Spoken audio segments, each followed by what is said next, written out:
Awesome. Yeah. Reggie, the Front Row Report. I am joined today tonight by Aaron from Gemini Syndrome. I guess it's tonight now, isn't it? It's not today anymore. It's the evening. So. You know what though? I'll tell you this: when we get out of the ride, sometimes, and it's 2 PM, we say good morning to our tour mates. So, yeah, time is pretty much irrelevant. Yeah, exactly, man. You guys are in Wyoming tonight, from what I saw. Getting ready to play a show out there, man. Yep. How you feeling, man? Who are you playing with tonight? We're with I Set to Kill and Exotype. They've been with us for a few weeks now. We're in the last leg of the tour. We only got 4 shows after this and go home for a second. Awesome. I didn't realize you guys were still on that tour. I know you guys had been on that tour and touring with those guys for a while, man. How is that tour going? It's got to be surreal. Maybe not surreal, but it's got to be a lot of fun and just awesome to be on the road with a band like I Set to Kill. Those guys have been around for a while, and now you guys are on the road with them, playing shows with them. You guys have played with everybody in the last year too. It's crazy. Yep. This tour has been interesting, too, because there's kind of been a revolving door of bands that we went out with. We were out with Starset for a little while, and we were out with Devour the Day for a little while. Now we're with these guys. Right. And then that mixed in with doing the festival dates has been, it's like, surreal is really the word, because, like, in the middle of it, you're in a club tour playing small clubs, and then you're playing to 15,000 people the next day, and then you're with a new band at another club in another city. It's just been weird. Yeah. It's been good, but it's just been weird. Yeah, I was thinking about that because I saw you guys at Rock on the Range, and I saw you a week before that at Pierre's in Fort Wayne. So I saw you guys in both settings, and like you said, you're playing a club, and then the next, a week later, you're playing in front of Rock on the Range. I think it was like 20,000 people or more were on that side stage that early in the day watching you guys play. I heard more. I don't know. I'm so bad at judging that just because of my vision. All I know is it went as far as my eyes could see. Yeah, so that was just a guess. It was an ocean of people. It was insane. And that is like the mecca of rock and metal is Rock on the Range, and all of the May festivals even. And you guys played Rock on the Range last year. We talked about it a little bit back in February when you guys were in Kokomo with Red, but last year you guys were pretty unknown. And then you come back this year, Lux has just blown up. You guys have blown up. I mean, a week before you were headlining over Saliva, and you go to Rock on the Range and everybody knows who you are. It's just a sea of people. I mean, can you even describe that feeling? I mean, is it not accurately? I mean, I can say this, like going from last year to this year, and just the extensive tour we put in. The record finally came out. There was a lot of the hardcore fans that had already been with us that were just waiting for it. It finally came, and then once everybody could start sharing that with people, the response became exponential. So let's say we did signings, last year at Rock on the Range, and it was great. People came out and came to the booth and wanted to meet us and stuff. This year it was like the lines never ended. Man. And they were actually like escorting us out because we were going over our time because people were still coming, and that was really mind blowing to me. Like, it's hot out. We played a show. We're on tour. We're tired and stuff. I get that, and I like doing the meet and greet stuff. That's something that this band I think prides ourselves on is going out and hanging out with people and not just being recluse. I mean, I have my days, but I actually genuinely enjoy that stuff. But there was points where it was like, I'm gonna pass out, just from exhaustion, and you want to keep pressing through because you don't want to leave like 5 kids sitting there like, oh, right. Bummer, dude. You know what I mean? So we waited for everybody, but the response was incredibly more intense than it was last year. Right. Yeah. And it's been that case at all the festivals: Carolina Rebellion, Rocklahoma, Rock on the Range. We did all of those, and it was all the same thing. Like Rocklahoma and Carolina, we hadn't been there before, right? So that was our first trip through. Welcome to Rockville, we played last year. It was the same thing as Rock on the Range. It was just exponentially bigger than the year before. So it's absolutely re-encouraging. Right. It's got to say, like, well, you're on the right path somehow. Yeah, you guys have done something right. I mean, yeah, and especially it seems like each single you guys put out as well is more well received than the last one. I mean, Pleasure and Pain did extremely well. Basement has done very well, and now Stardust has probably been the biggest single you guys have had yet off of Lux, and it's just completely blown No up. question. Been insanely popular, and I mean, and that was one of the last songs that you guys finished up for the record. Is that right? That is correct. So I mean, there's a chance that that song almost wouldn't have made it onto the record with it being the last one. I mean, were you surprised at how popular that song has gotten?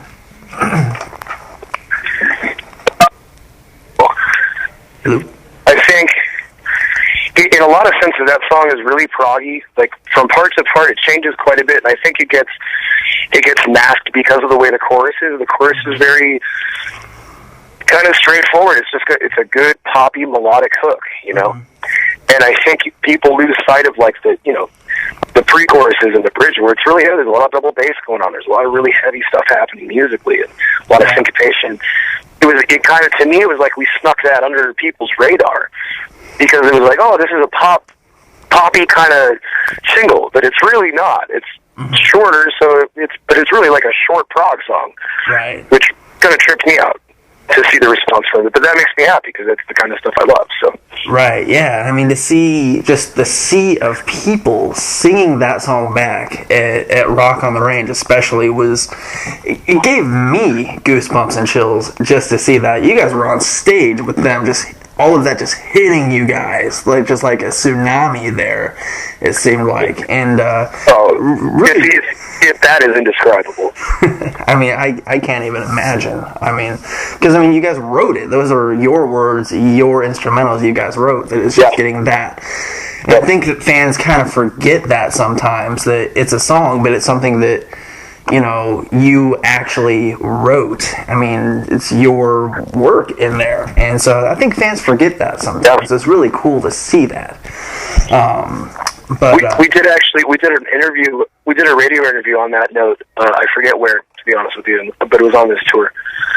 And they asked us like, "Well, who wrote Stardust?" We were like, "We did." Oh, I don't know. Maybe if they thought it was somebody wrote it for us or something or whatever. But right, they're like, yeah, like you said, that's something that was our manifestation. Like that came out of us, and that was at a point towards the end of the recording process, and it was like just trying to find that last tune to put on the record, really. Right. We went in with like 50 or 60 songs, man. It was insane. Wow.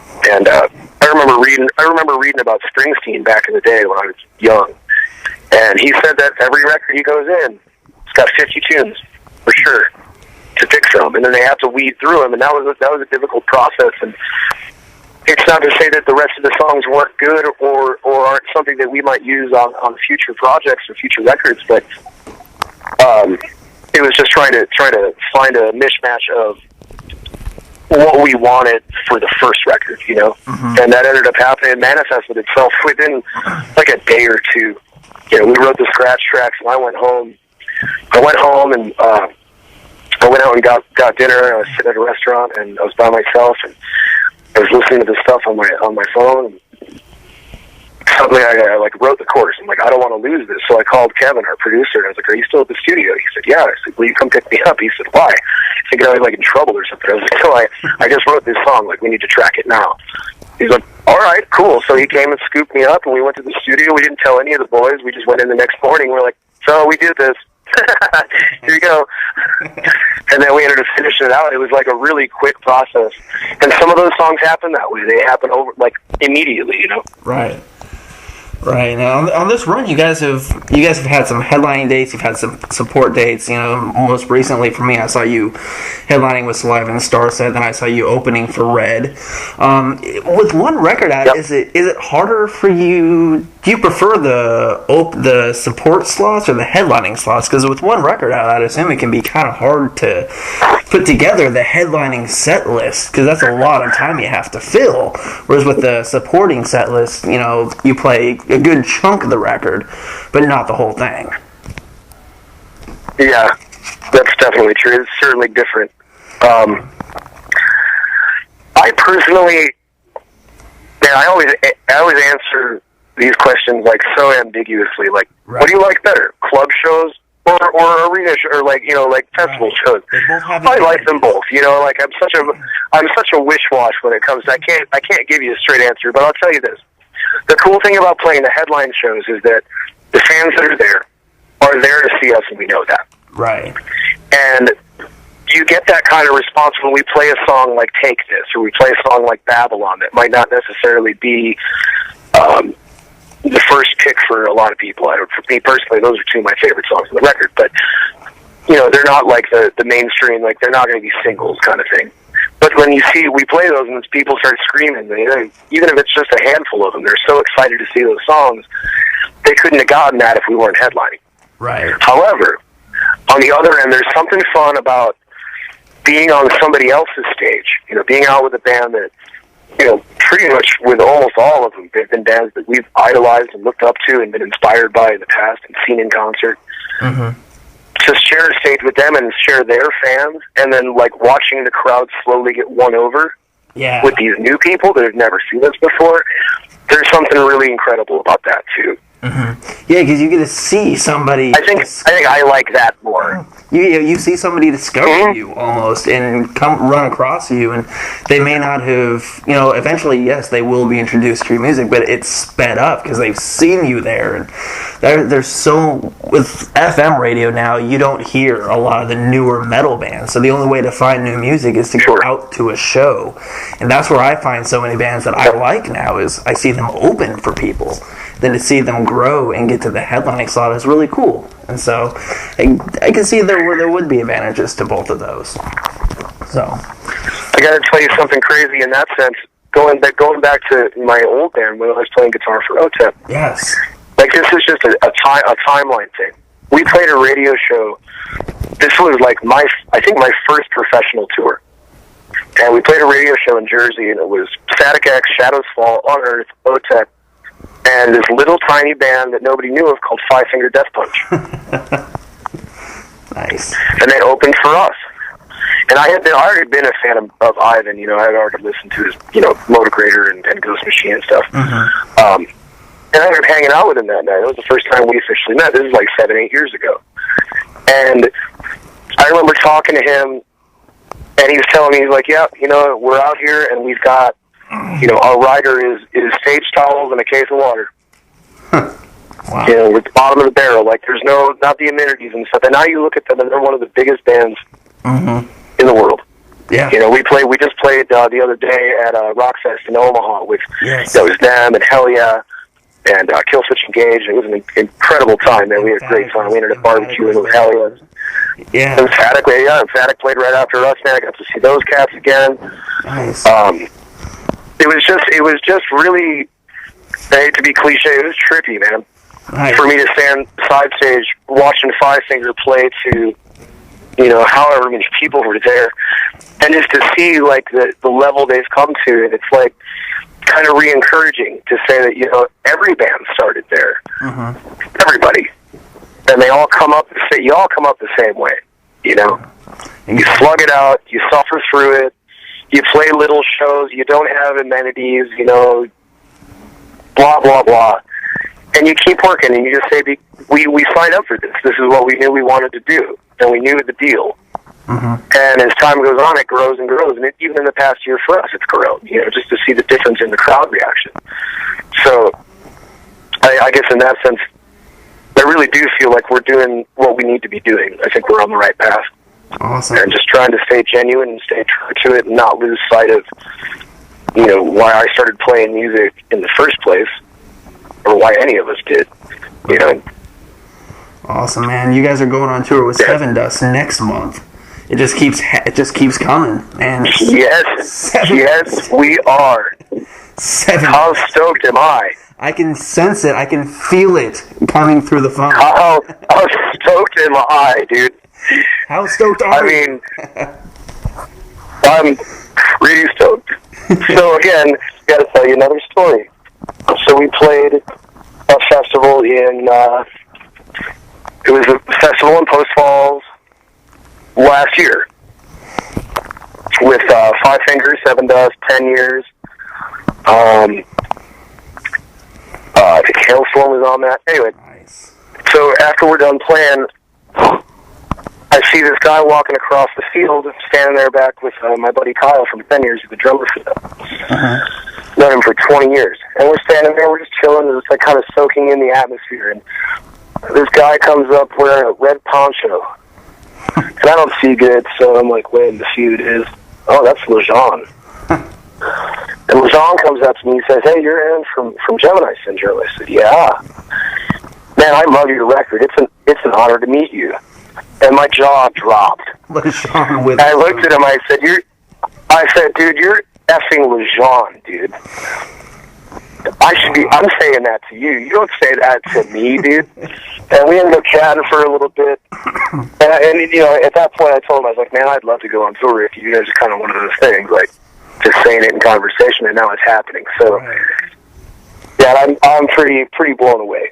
Awesome, man. It's going to be a great tour, and I think I'm going to be at the Pittsburgh show next month, actually, so I'm hoping to get out there. Cool. So I know I'll have somebody out there, and I'm planning on joining him, because it's going to be a killer show. I mean, it's going to be a great lineup, and so you guys are going to kill it, just like you always do, man. But I know you've got a show you've got to get ready for. I know you're going on stage here in a couple hours, man, so I'm going to let you go. Thank you so much for taking time to get dude, you're saving me from sound check right now. Oh, nice. Nice. I'll talk for another 30 minutes if you want. It'll save me from sound check. Nice. Man, I did want to ask you, man, because I know that you have played, you were a member of Otep's band for a while. This was your previous band, man. And you guys played some big stages with them. How did playing with Otep prepare you for some of the major stages you've played with Gemini Syndrome? Because I'm assuming you're more comfortable with those going into them now that you've had those experiences in the past. No doubt. If I hadn't done that, I wouldn't have been prepared the way I am, and I'm still not prepared. You know, I still get nervous. I think I always will, but you know, being like a trained musician, I've gone to school or whatever, I've gone to lessons for my whole life, gone to college for it, blah, blah, blah, blah, blah. Accolades, who cares? The fact is, when you start touring, you go on the road, there's no book, there's no text course you can take. You can't go to the University of Phoenix online and figure out what it's like to tour. You just can't. Right. You have to do it. And I think being in that band for that time, especially, you know, I was in my mid-20s, I was young, and I was hungry, you know, and I was excited.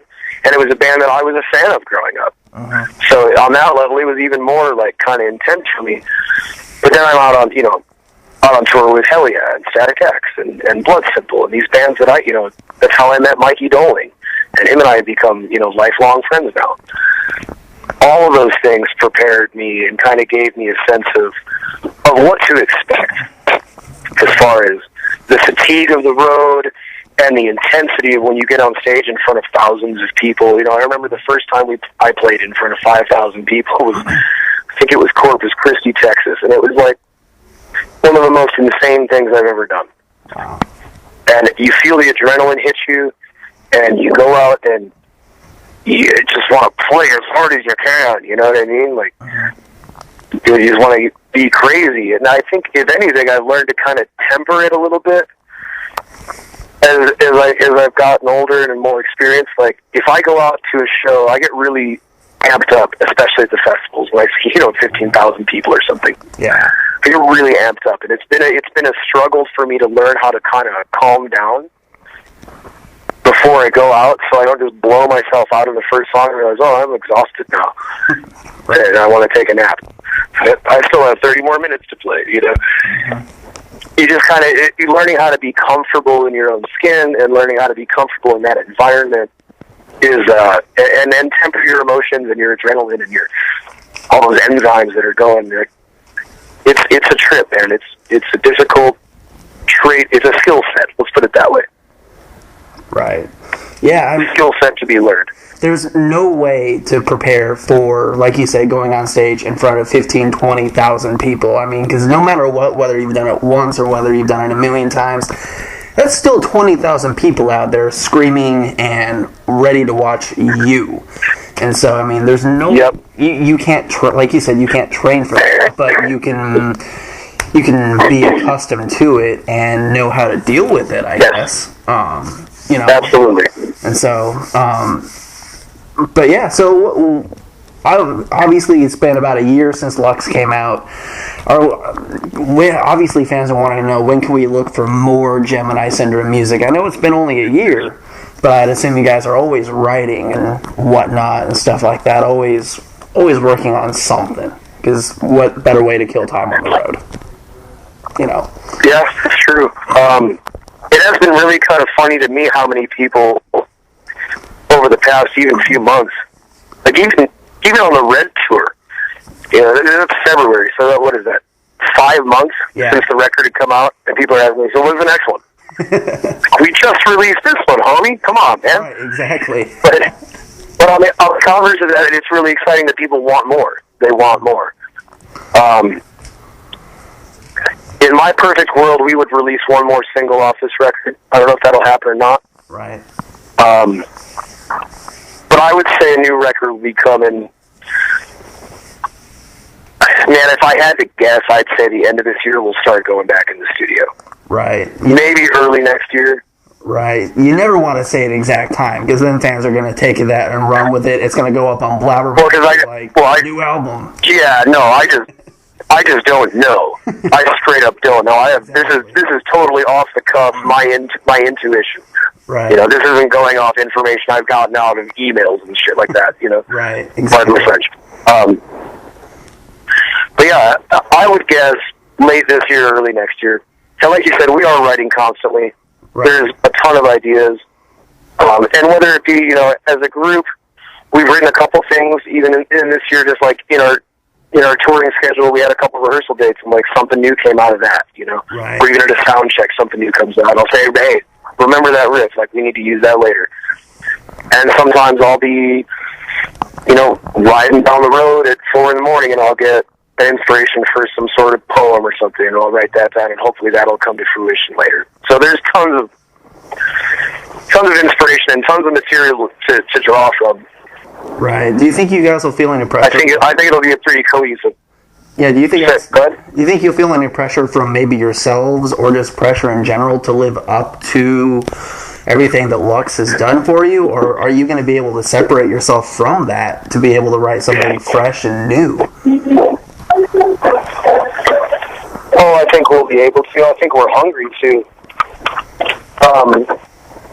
You know, there's a kind of cliche thing about, you know, oh, you came out with your first record, now your sophomore record has to live up. Right. You know, and I can understand that now. Being in the moment, I can see how that would be a big deal. It's like, well, you put out your first album, and you tour and you tour and you tour, and you didn't have basically your entire life to write your first record. Now you have, you know, no time. Do it now. Right. For me, I think that we're hungry to write another record. And the whole point of Lux was to be kind of an introduction into the band, you know, and that's why there are songs like Pleasure and Pain that are incredibly heavy, and there's songs like Take This that are a little more melodic, a little more prog rock. Morning Star. Morning Star for sure. Probably my favorite record or song on the record. But we have all those options. We can kind of expound upon that in the future, you know. Right. So I think the second record is going to be an interesting mix of all of that stuff, and just taking it more to the extremes, making the heavy songs more heavy, making the melodic songs more melodic and more kind of emotional in that sense. Awesome. I can't wait to hear that, whether it's this year, next year, 2 years from now. It doesn't matter, because it will happen eventually. That's the important thing, is there will be... It's coming. It is coming. Fans will get it, and it will be outstanding, man. Have a great show tonight with Otep to Kill. Kill it on stage, and we'll see you at the next show, man. Thank you so much. I appreciate it, brother. All right, man. Take it easy. Always a pleasure to talk to you. Always fun, man. Always fun. We'll have to do it again sometime soon. All right. All right, man. See you.